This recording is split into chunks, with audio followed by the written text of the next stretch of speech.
You deserve a prime minister you can trust to make decisions in your best interest, not to advance his personal wealth. And we know that someone who's going to be fighting in your best interest, that's not Mark Carney.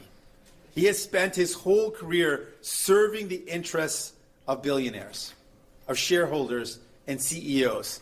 He makes decisions that benefit people like him. He's not our guy.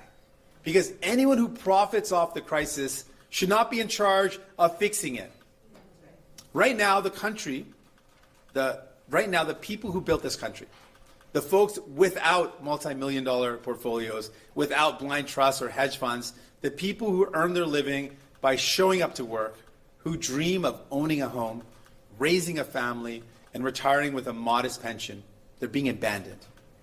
Mark Carney spent his career making sure the system worked for the most wealthy, not for you. While families struggled to pay rent, he was helping banks and investors profit off the housing crisis. When people needed relief, he made sure corporations driving up prices kept raking in profits. He cashed in while Canadians were struggling. Now he wants you to believe he'll fix the very things that made him and his friends richer.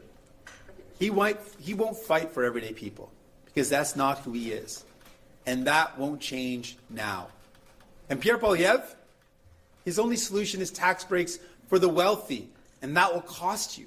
He pretends he's on your side, but in the back rooms, he's cutting deals with the very billionaires, jacking up your rent and groceries.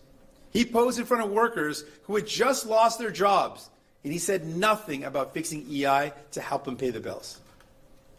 Pierre Poilievre talks about freedom, but he's only offering freedom for the ultra-rich, freedom for corporations to jack up your rent, freedoms for billionaires to avoid paying taxes, freedom for big corporations to buy up our health care.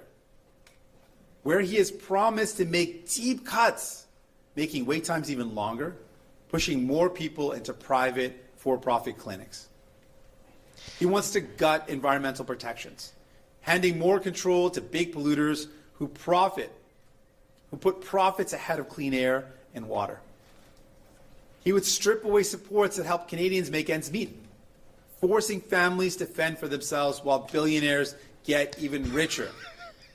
When times get tougher, he won't step in. He'll step aside.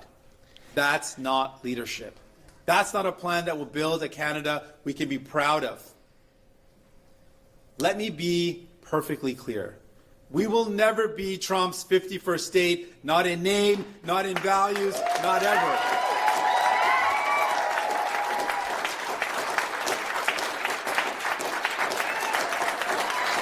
Okay, pink turban, man.